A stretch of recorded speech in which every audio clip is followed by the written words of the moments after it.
We are going to discuss about the structure of pteridophytes. Which pteridophytes? These three pteridophytes, Lycopodium, Equisetum, and Selaginella. So it is going to be a comparison of the structure of these three pteridophyta.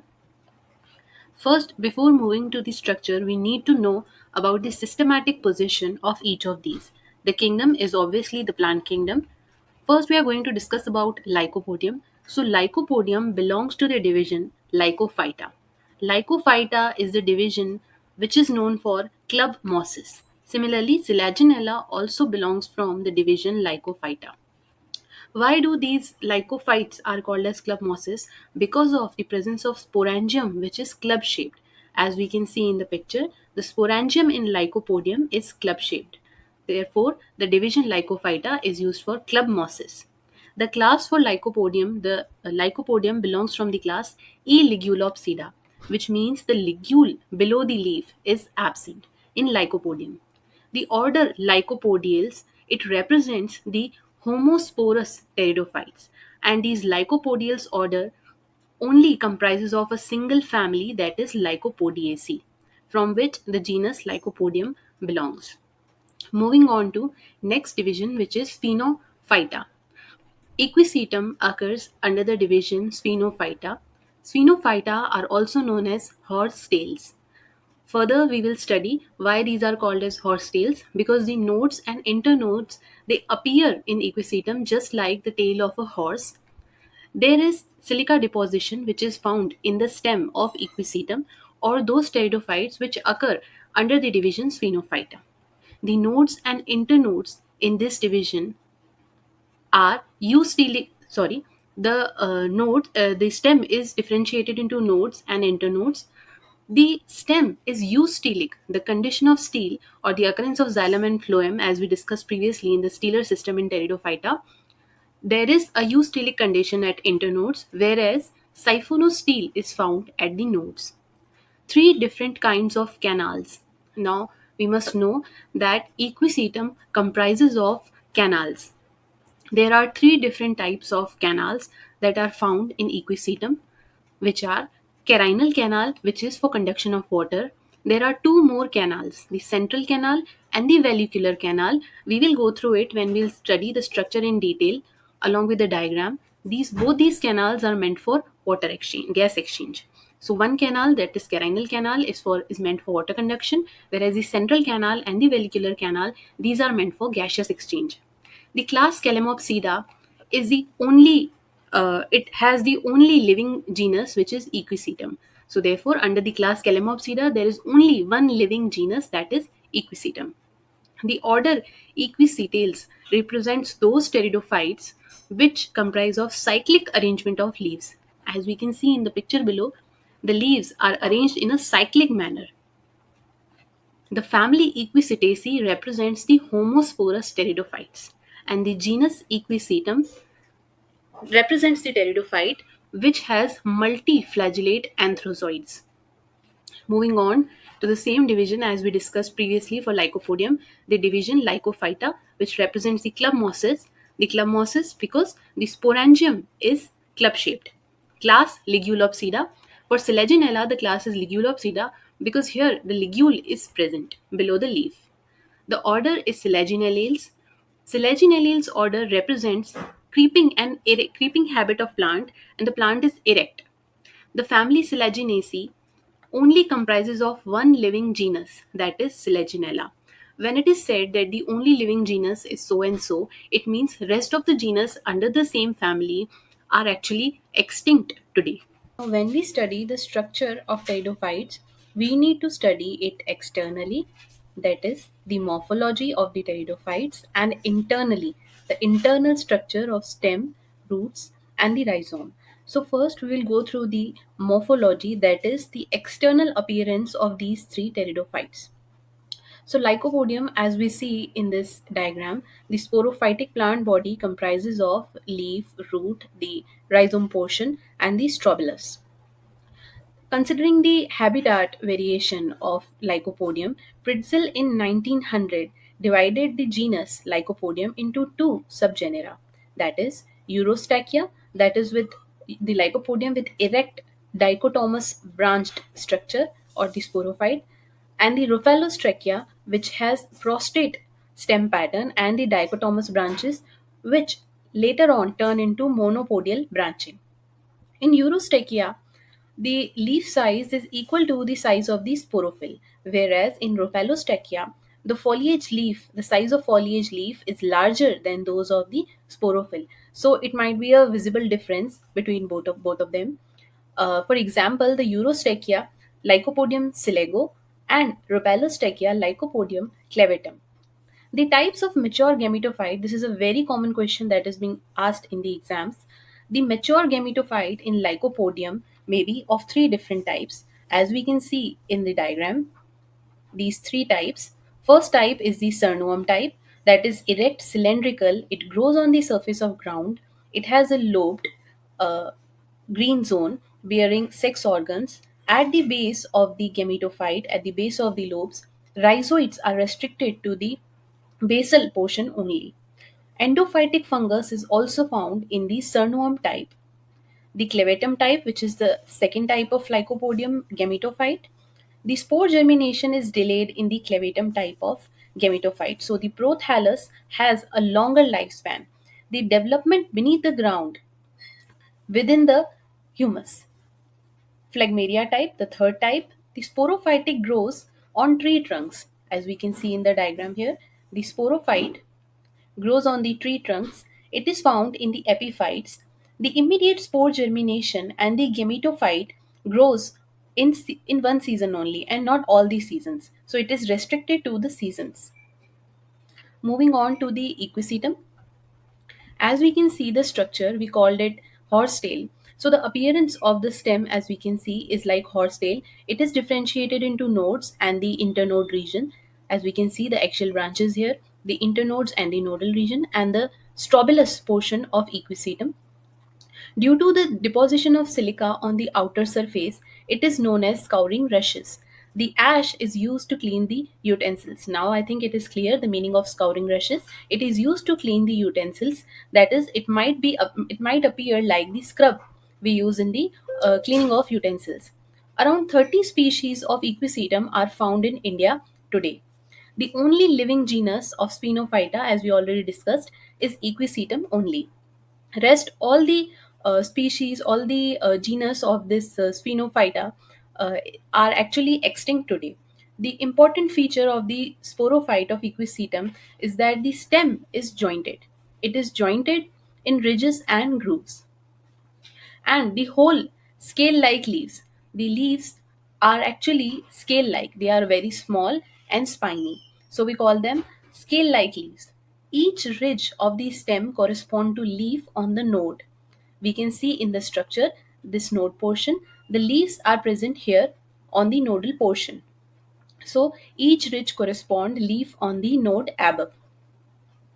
The branches in equisetum are of two types. First, the branches of unlimited growth, that is the vegetative shoot, whereas the second type is the branches of limited growth. The growth is limited. Those are the unbranched stem. Type of aerial branches which are found in equisetum.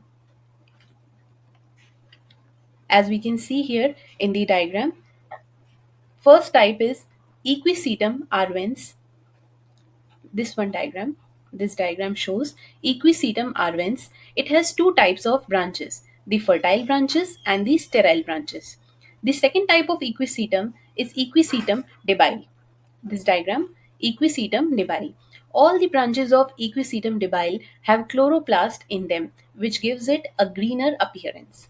The third type of equisetum is equisetum palustre. It comprises of three different types of branches, that is fertile, sterile, and the medium type. As we can see in the diagram, the fertile type, sterile type, and the medium type of branches. Coming to Selaginella, the sporophytic plant body of Selaginella we'll discuss later on. It can be of two basic types. First, we must go through the sporophytic plant body. The strobili is present on the apex, the stem, and the leaves. As we can see here, the habitat is actually creeping habitat. It is The around 70 species of Selaginella are found in India. It is perennial and mostly xerophytic. Selaginella is also known as resurrection plant. Now, what is the meaning of resurrection plant? Resurrection plant means the plant grows back, the plant becomes green and grows back after completely drying out. That is, once the plant completely dries out during the unfavorable condition, it gets back to its greener original version when it gets appropriate moisture and temperature. Therefore, it is also called as resurrection plant. So the question can be asked from this portion also: what is the meaning of resurrection plant? Give an example. The genus Selaginella is divided into two subgenera based on the form of sporophyte: the homophyllum type, in which the stem is erect, and the heterophyllum type, in which the stem is prostrate. But the main difference comes here. The leaves are isophilous. The leaves are isophilous in homophyllum type, whereas in heterophyllum genera, the leaves are not same. They are heterophilous. The serpentine arrangement of leaves is found. The cyclic or the serpentine arrangement of leaves is found in the homophyllum genera, whereas the small and big two different types of leaves are found.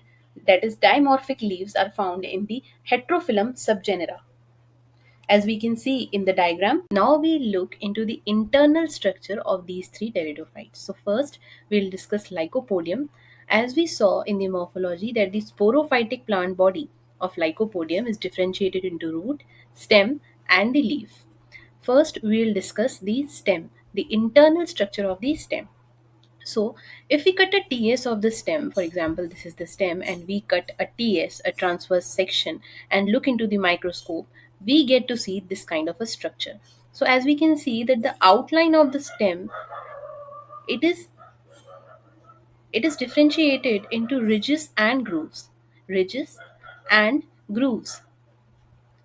The epidermis of the stem is single celled, that is, it is made up of, it is one celled thick only, which is covered with cuticle, and stomata are also present in the epidermis.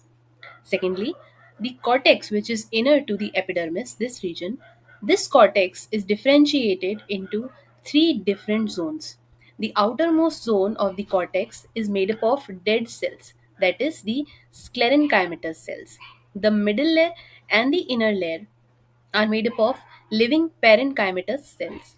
The inner layer of the cortex is continuous with the endodermis, as we can see. The innermost layer is in continuity with the endodermis, and inner to the endodermis is the most important portion, the stelar region.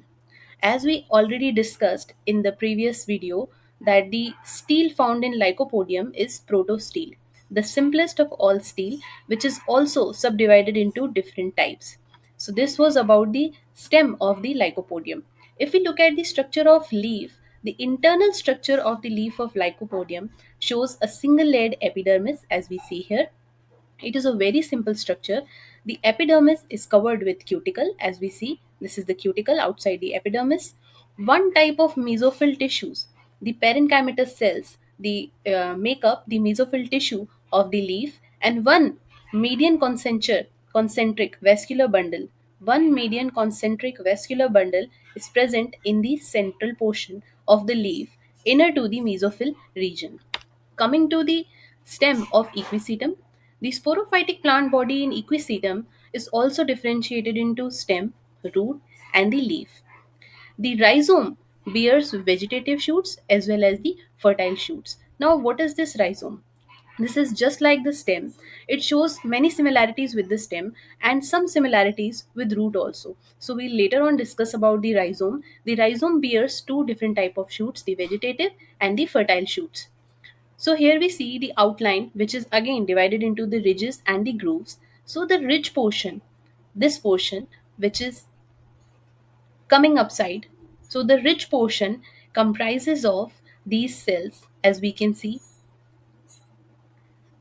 There is silica deposition found in the epidermis of the equisetum. The epidermis is covered with cuticle, as we can see here, followed by the cortex. Again, the cortex below the ridge region, as we can see, comprises of three zones. First zone is made up of sclerenchymatous cells. As we can see, these red colored cells represent the dead cells, these sclerenchymatous cells. The second region of the cortex is made up of the chlorenchymatous cells, which comprise of the chloroplast. The third and the innermost region of the cortex comprises of the parenchymatous cells, which are represented here with the blue colored ink. The black colored ink cells represent the chlorenchymatous cells, the red colored cells represent the dead cells, the sclerenchymatous cells, and the blue colored cells, they represent the living cells, the parenchymatous cells. The innermost cortex also comprises of certain canals. As we already discussed, there are three different types of canals found in the stem of equisetum. The first one, vallicular canal, found in the cortex region, as we can see. The second one is the carinal canal, which is situated in the stellar region. Here we see in the vascular bundle region, and the centralmost canal, the central canal. So there are three different kinds of canal: the vallicular canal, the carinal canal, and the central canal. As we saw, the cortex is sclerenchymatous, chlorenchymatous, as well as parenchymatous. Therefore, it is differentiated into three different regions. The leaf of the equisetum, as we can see, is reduced. It is scaly, very small in size, non-photosynthetic. That is, the function of photosynthesis is carried out by the chlorenchymatous cells present in the stem. Cyclic arrangement of leaves is seen in whorls. The rhizome of equisetum is same as stem, except that the stomata are totally absent in the rhizome. So if we talk about the structure of rhizome in equisetum, the rhizome does not bear stomata, rest is all same as the stem. So there are some xerophytic characters as well as some hydrophytic characters of equisetum. The xerophytic characters include sunken stomata, ridges and grooves. As we saw in the diagram here, the stem is differentiated into ridges and grooves. The outline of the stem has ridges and grooves, and the leaf here is reduced in equisetum. It is very small, just like spines. The chlorenchymatous cortex, the occurrence of the chlorenchymatous cortex. Silica present in the epidermis, that is also a xerophytic characters. The pericycle is present in the stem, which is also an important xerophytic character. Now coming to the hydrophytic character, the xylem is reduced in equisetum, as well as the presence of three different types of canals gives it a hydrophytic, uh, actually are important hydrophytic characters of equisetum. Now we'll discuss about Selaginella. The stem of Selaginella shows variation among different species as well as same species depending on the diameter. The epidermis in Selaginella is cutinized and there are no stomata. This is very important point. In Selaginella, the epidermis is cutinized and there is no stomata. The cortex comprises of compactly arranged parenchymatous cells without any spaces. So the cells do not bear any kind of space, and the cells are parenchymatous. In the mature stem, the outer cortex becomes sclerenchymatous and forms the hypodermis. The endodermis is the innermost layer of the cortex, as we can see here. Inner to the cortex, this is the cortex region marked here, and inner to the cortex is the endodermis region. Here, a very important point to note down is that the radially elongated cells of the endodermis, they form trabecula. It leads to the formation of air spaces. As we can see, it leads to the formation of air spaces. They possess Casparian strips. As we can see in the diagram here, it leads to the formation of air spaces. Then, coming to the stele in Selaginella is the simplest of all the protostele without any pith. The protostele in which there is no pith. The TS of leaf of Selaginella is small, it shows small, entire, and the stomata are only present on the lower surface of the leaf in Selaginella. The epidermis, the mesophyll bear chloroplast. The epidermis and the mesophyll cells of Selaginella bear chloroplast and function in photosynthesis. The mesophyll in Selaginella as well is not differentiated into palisade tissue and spongy parenchyma. These are simply parenchymatous cells of mesophyll.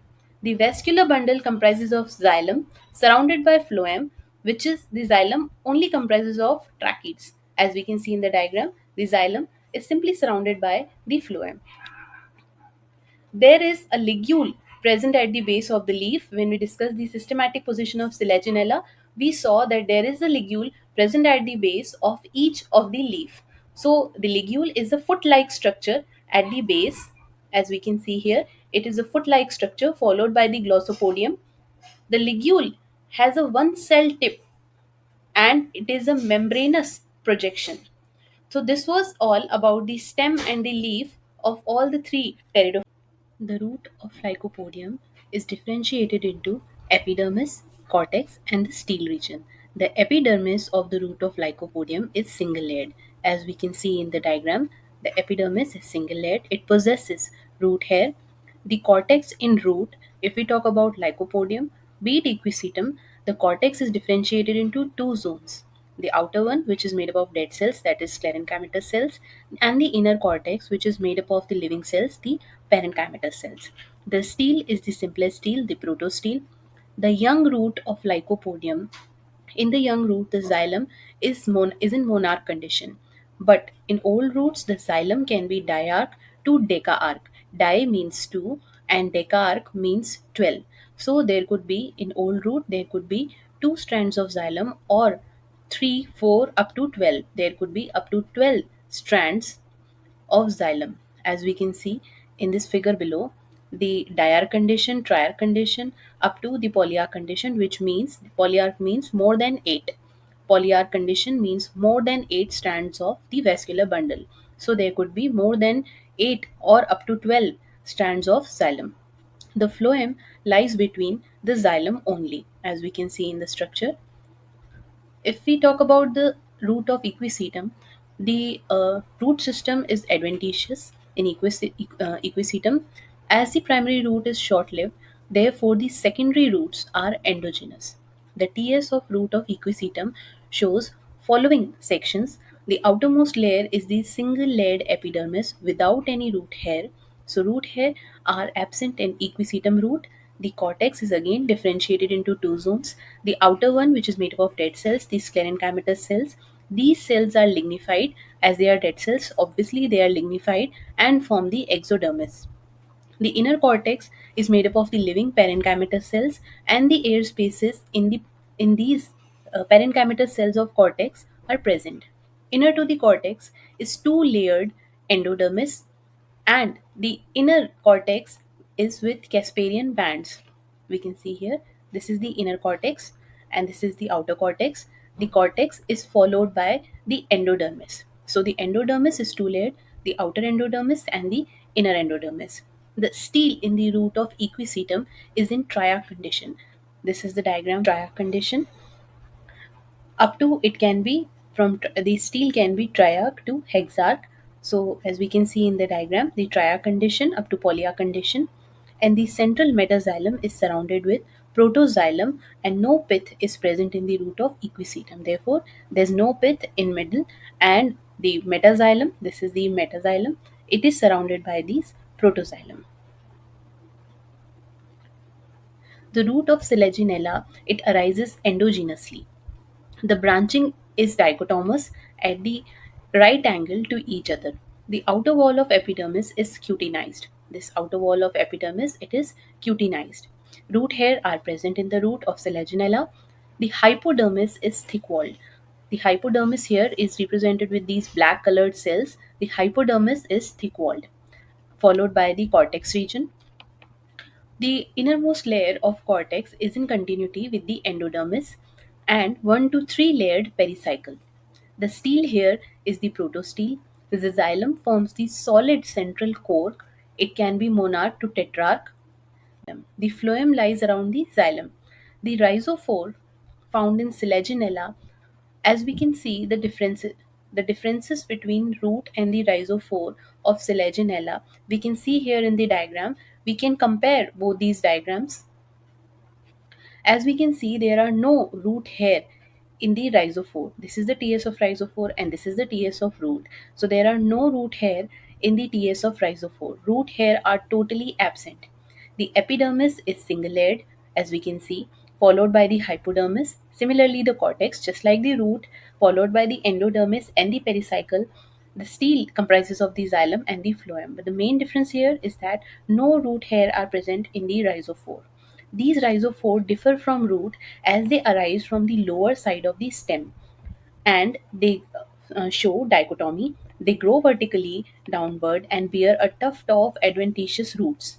The rhizophore may develop into leafy shoots also. Therefore, the origin differs. And these are the main differences between root and rhizophore of Selaginella. So, this was all about the structure of Selaginella, Equisetum, and Lycopodium. Thank you.